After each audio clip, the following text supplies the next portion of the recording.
Okay, I want to do a quick reaction because that's what I do.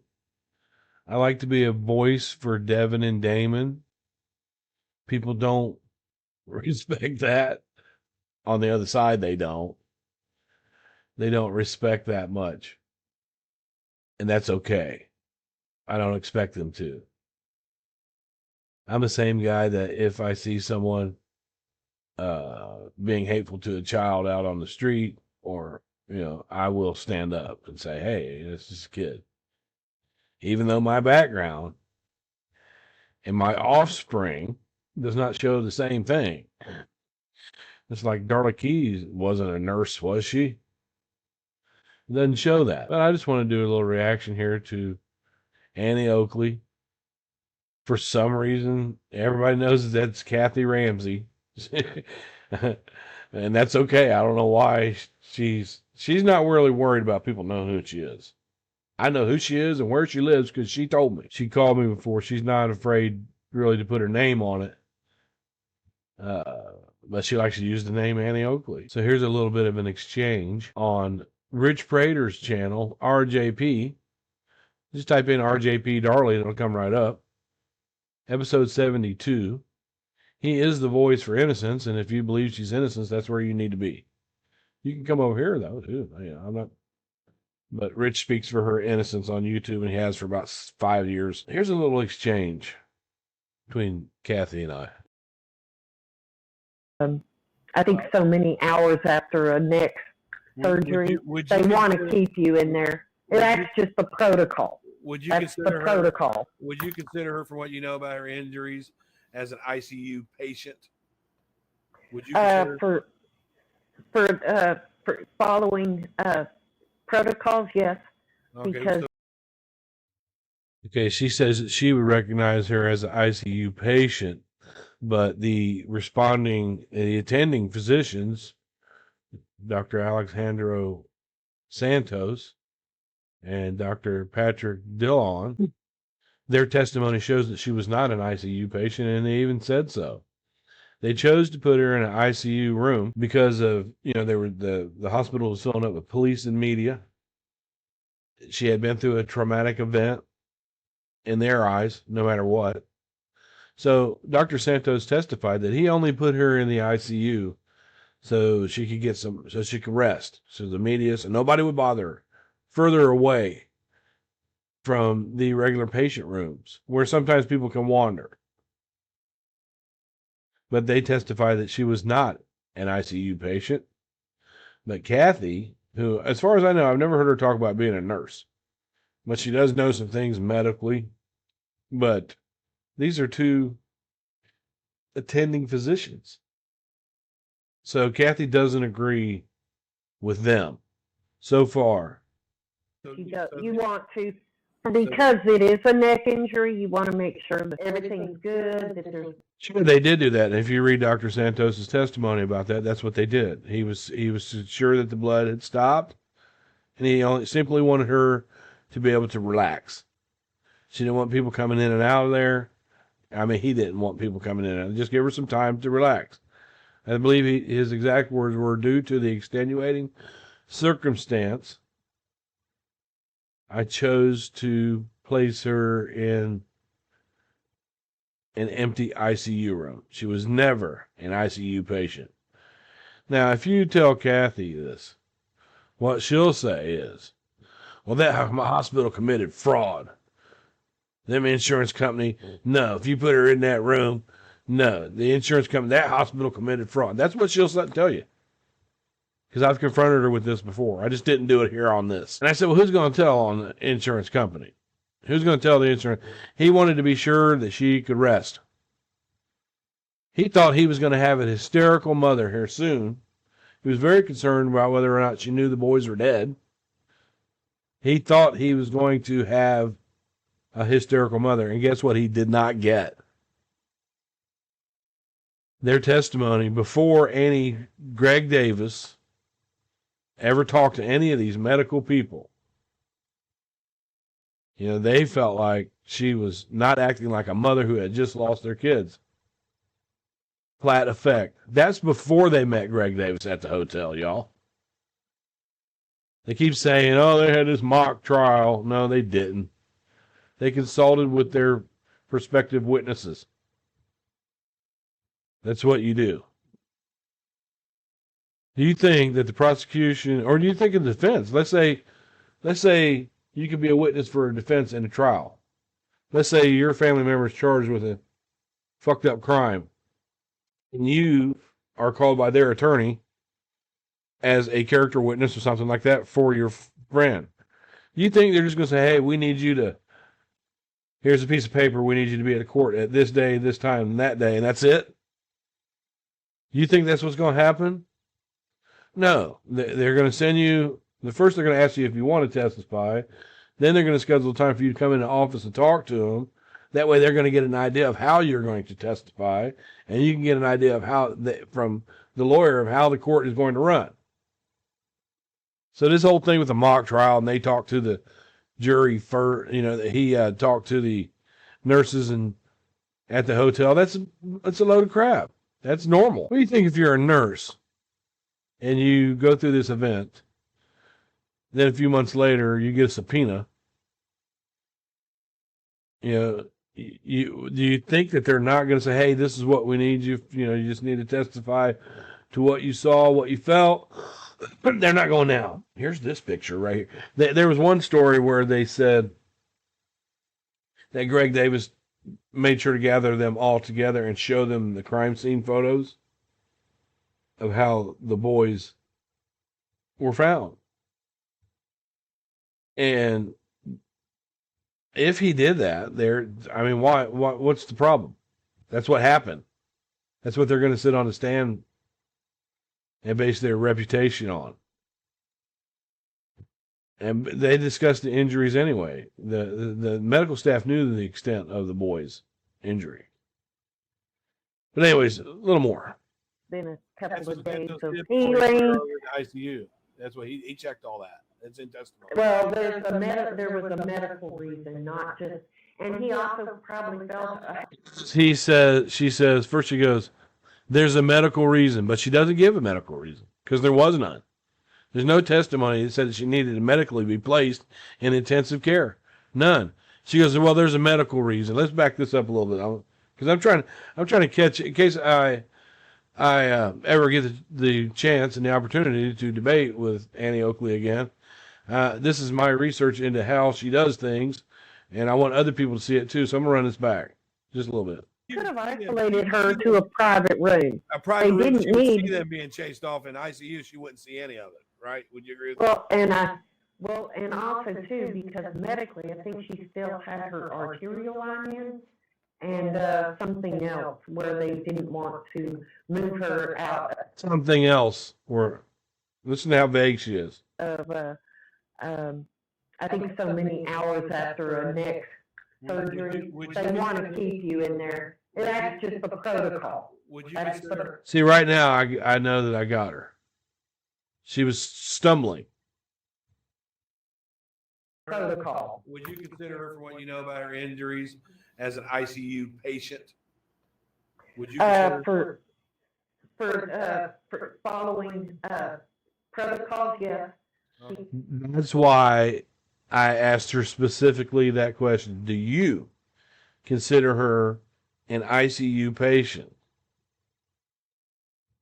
Because the doctors that actually treated her did not. Nor did the nurses. That's an attempt to make the wounds maximized. That's what's implanted into these Darlie supporters' heads. They need to maximize that. It's instilled in. Because you want to, because it is a neck injury, you want to make sure the sutures hold, you want to make sure everything's good, that there's been a couple of days of healing. ICU. That's what he checked all that. Check all that before he moved her over. And he goes into detail that he was satisfied that the bleeding had stopped, that the wounds looked good, that everything was nice and clean, there was no further damage. So his concern then was her emotional state. And her emotional state told him, she goes, well, he could have put her in a private room. You can keep the media and all that away. Yeah, but the private rooms that are in a recovery, there's still a lot of motion. a lot of, people, you can walk by looking in. He wanted her to be isolated and secure and just at peace. Well, there was a medical reason, not just, and he also probably felt, hey, we've got more. There was a medical reason, and he also probably felt. Guarded, and the visiting hours are much more strict in ICU. What he said, the reason that he put her in there was that, to keep her away from the media so she could rest. So it wasn't a medical reason, according to him. According to this. Well, I know, but if it's not a medical reason and they're putting you in ICU to just keep you away from the press, that would be medical fraud. See, there she goes. That would be medical fraud. She's looking at the fault of the attending physicians. This is what you got to do to be a long-term Darlie Rouiter supporter. Everything, you got to find fault in the other person every time. Just like young Danelle, God bless her soul. They're lying. They're all lying. That was the day that she got the death penalty. And it's still working today. That would be medical fraud. Let's take a look. Now, I just, I'm using this to show that she is partially, maybe she could insinuate there's a fraud, but it says medical fraud involves intentionally deceiving a healthcare system, insurance system, to receive unauthorized payments or benefits in the context of inappropriate ICU placement. This typically involves upcoding, billing from a more expensive service than one medically required. Now, I don't believe that he charged them as an ICU patient. If he charged them as an ICU patient, it would be insurance fraud. But I don't believe that that's what happened. I believe that he was just concerned for her emotional state. This differs from healthcare abuse, which involves a practice inconsistent with standard medical procedures, but is not necessarily intentionally deception. So by placing her over there, let's say they were questioned about that by some, some board of directors. He'd say, oh, no, she was stable. She was fine medically, but we chose to put her there because of the attention that the case was, that it was drawing. That's it. Done. There's no intentional deception in that. None. False claims. Now, if they were claiming that she was an ICU patient, which they didn't, publicly they said that she was stable. She wasn't publicly. They never claimed she was an ICU patient, right? So they could never bill them for that based on what they testified to and their police statements. So I'm not going to speak on that. Indicators of a fraudulent ICU admission. A patient is typically admitted to the ICU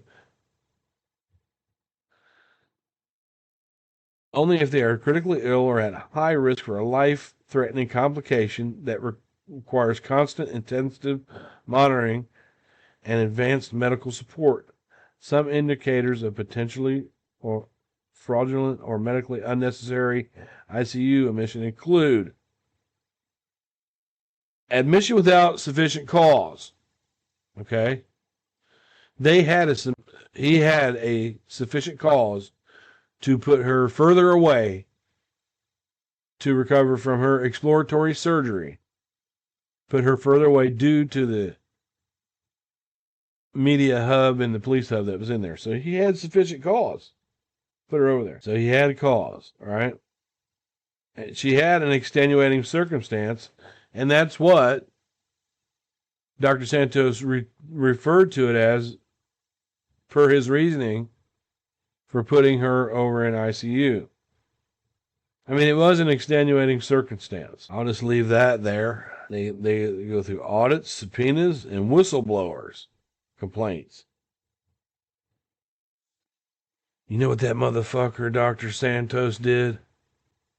This woman come in after being attacked and having her kids killed right in front of her, and she was attacked too, had her throat sliced, and he did a little surgery. That motherfucker put her in an ICU room. Can you believe that? So I just wanted to just show that. She was kind of right, but not really. She was focused on this instead of, they gave her such good treatment that he just wanted her to be able to rest. If she was over in a regular patient room, family would be coming in and out, nurses would be coming in and out, stuff like, and that kind of stopped over there while she was in the ICU so she could fucking rest. I think that was good doctoring to me, but she goes on with medical fraud. Well, because they can isolate you. That would be a billing fraud. They could only bill them for a private room. See, she's assuming, she's making assumptions that they billed for ICU treatment. Who would want to turn them in for that if they were just having concern for Darlie, who needed to rest after that attack that she went through? Who'd want to turn them in for that? Why would that? The insurance would want to turn them in for that if they billed for ICU. And I remember, regarding the drug testing, Rich was making it clear that she was tested for drugs and there was nothing in there and blah, blah, blah. Then he looked at it, the camera, and he said, hospitals won't lie. That came from Rich. They only lie on Darlie. The insurance tax, because you're the one. How would they? I got her. See, look, stumbling again. No, because of his testimony later that is why he kept her. His testimony said that she was not an ICU patient, but only that he put her in that room for that. So if they heard his testimony and then they went back and looked and seen that he billed for ICU treatment, then you have a problem. That's why she's way far off in thinking this. Her in there. So they never came back and did that. They never sued for that, right? Oh, look at this. That's totally on Baylor, because that would be Baylor Building and their insurance company. So whether the insurance company. The question was, they come back and sue, and she goes on about something else. And he decided to pursue it or not, they may not have done it, because by that time she was a No, they may not have done it. No, they didn't do it in 30 years. convicted felon. So they didn't want to investigate it.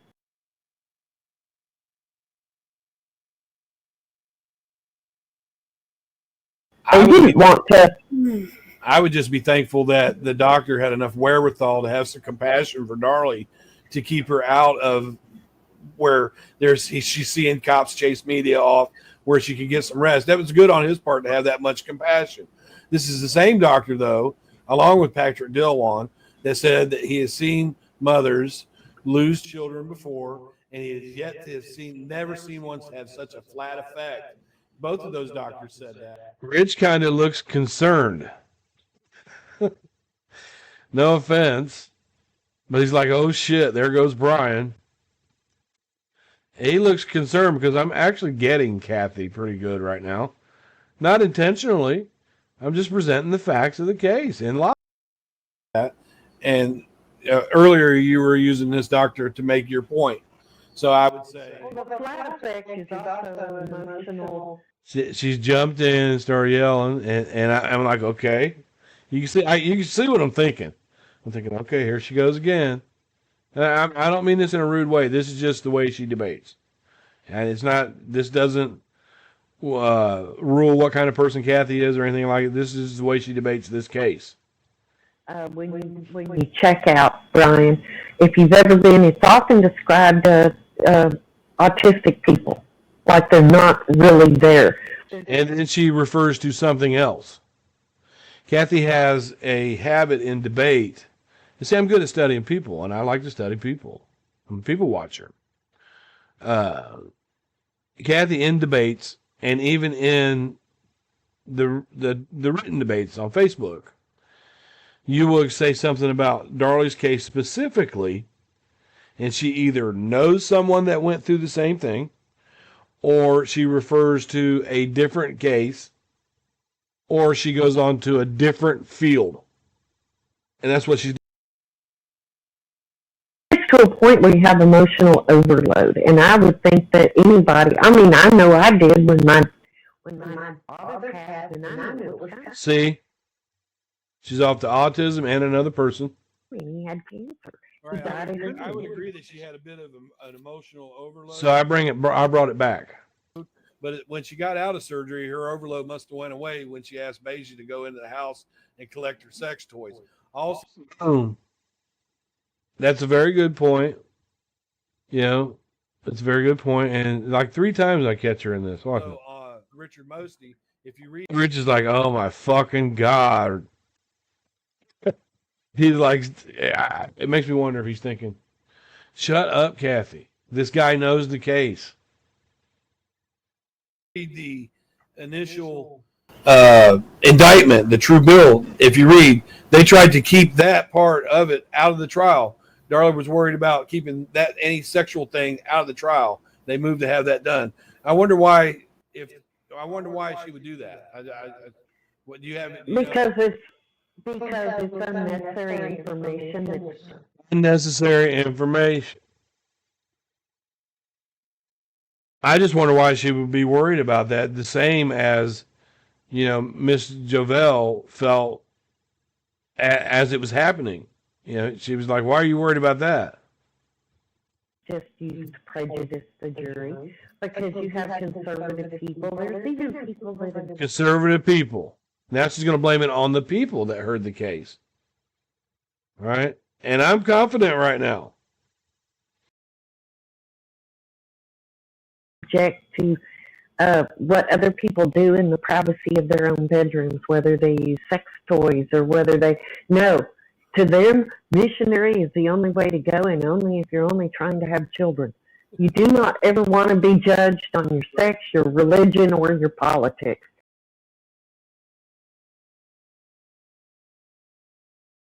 Because it's private, Bryan. And yeah, I would agree that is private. But it's also private that your panties are missing. That's private. You wouldn't want nobody to know your business, would you? Or would you want to use something like that to establish an alibi? Shh, don't tell them my panties are missing. That's not important. Think, people. You want to keep private things private. So that's the only problem when you're in the middle of a murder investigation is nothing is. I want to keep private things private. Okay. Well, whose idea was it to bring the silly string to the silly string party? It was Dana's idea, wasn't it? Right? Isn't that private information? I mean, what business does the public have knowing who brought that silly string to the silly string party? That's private. It's none of their business, right? Private. Nothing. That's very reasonable. But for me, if the police were trying to figure out who it was that killed my 2 kids, I would leave nothing unturned for them. Bam. And if they would you say? If I was rich, I would have jumped in by now. But he's slumped. His mouth he's got his hand covering his mouth. He's looking down, chin to your throat. Did you stay late to give them a... Touched his nose. And when she started talking again, now he's alert. Statement, even though you wanted to go to the viewing because you so wanted to catch the people. Wouldn't you also go so far as to do that? For me, wouldn't you do that? If the police are holding me up from this one-time event that I'll have is to see my children go go goodbye, say bye. If the police were holding me up for that, and I know I didn't do anything, I would be the first one to say, "Hey, it's time for me to be there. We can finish this up afterwards." Do you know how many times Rich is about to step in because somebody's texting him like, "Oh my God, Bryan is on a roll." we have seen suspects or questioned by police where very few of them get up and walk away and say, "Hey, I'm not." It doesn't happen very often. Doesn't happen very often, but we're talking about if someone did this to my children and they wanted to, I'd tell them everything that they needed to know. But if it was their funeral and they were holding me up as if I need to be deprived of that for some fucking reason, and I know I didn't do anything, I would say, what comes first? Am I scared to tell them I want to go to the funeral or my kids? I'd say, hey, look, we can do this another time. Not today, not this hour, because my kids, this is it. You say goodbye one time. You can do interviews anytime. Right. Most people are not aware of their rights. She wanted to help in the investigation, and Darlie was sure aware of her rights. I believe it was the bond hearing. I could be wrong, but I think it was the bond hearing where she pled the fifth when asked certain questions. Darlie Rouiter herself took the fifth. She was sure fucking aware of her rights then, wasn't she? they even probably used what I call police language. Well, we really need to get this from you before you go because we need to start this investigation. We need to know this. Yeah, and I'll be glad to tell you, but right now I need to deal with my kid's funeral, period. Can you take me over there? And then when we get done, you can bring me back. How about that? I would negotiate the fuck out of that. That would bother me enough to where I would speak up. And my kids are being shown right now. But you want to question me about something I didn't fucking do. Her lack of denial, her lack of assertiveness in that is kind of telling to me. Night. You need to tell us what happened that night. And that goes back I don't know where to start. Right. Why don't you start at the beginning? Why don't you tell us what happened that evening? We don't know how they questioned her because we don't have any recording. Would you agree? We just have her witness statement. I don't think they came in, gave her a tablet, and said, write down whatever happened. I don't think it was that. Would you agree, Annie, that they asked her how her relationship with her husband was? I don't think they questioned her about her relationship with her husband until after they read her statement, and she said that they had Answer the question. words. So she put in her first statement that they had words. Okay? So She did say that. But anyways, I want to go about 30 minutes in. I'm looking at my debate skills, just like someone in sports or something. They'll go back and look at the replays. It just keeps me fresh. And I think on this one, I was on the point. I didn't get irritated by being spoken over. I could tell from the other host that he wasn't liking the conversation, and it wasn't about me because he didn't interrupt me at all. He didn't step up and say, "No, you're wrong there." He never did that. Well, let's let it go for a second. Knew already that Darren was a suspect. She might have thought, oh, maybe we got loud, or they talked to someone. Rich is very uncomfortable from his body language, and he's got his mouth covered. That means you want to say something, but you're holding it back. Knew that we had words. Everybody knew. Pasha knew I was going to chew him up. That rubbing of the face is a comfort.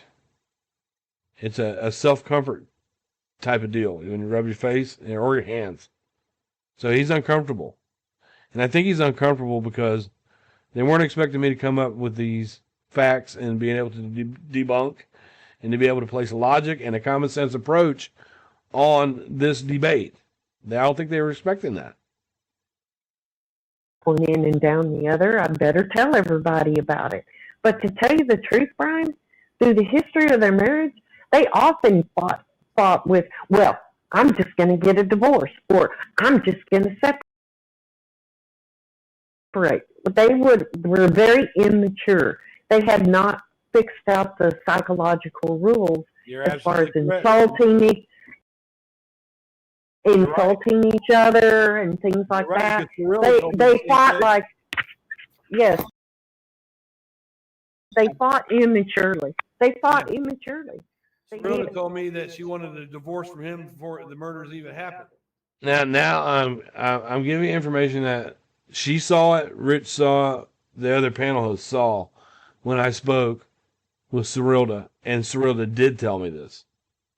And so, let's see how Cathy handles it. She told me she asked like 3 or 4 times while he was in prison. She said that she sent divorce papers to Darren, and it took him 3 times before he would sign it. But the fact is that the mother-in-law, said that there was issues in their marriage and that there was talk of divorce before the murders. Now listen to her excuse, because in this murder that they would ask Darren a set of questions and Darlie a set of questions, and in those questions would be, so what's your relationship with your husband like?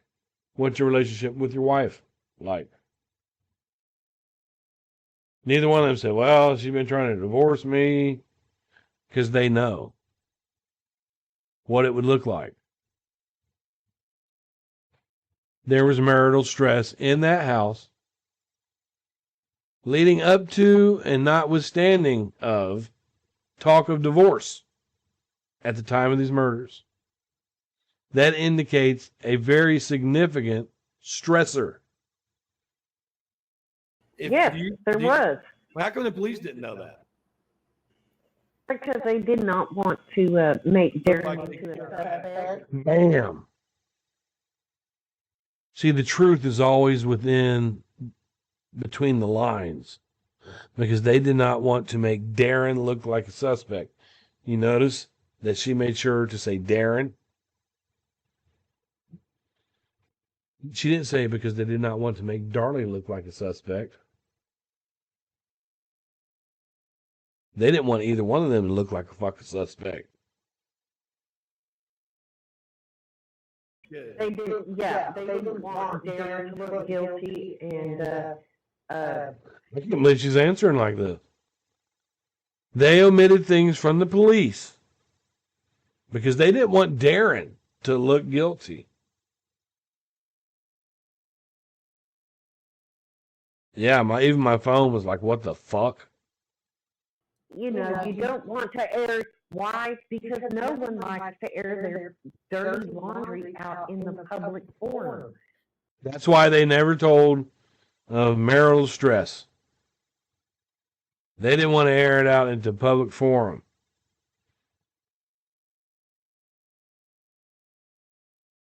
But she'll get on a damn voice recording responding to Rick Rogers, KRLD, Rob Rogers, the show that Darlie Key and Darren went on.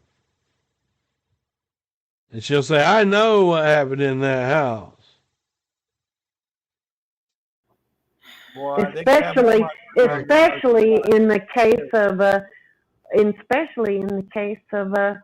of people who've had their children murdered.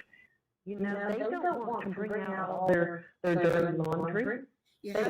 Why? They talked about their laundry. They talked about socks and panties, Victoria's Secrets, shirts, pants that may have been on or not. They talked about their laundry. Literally.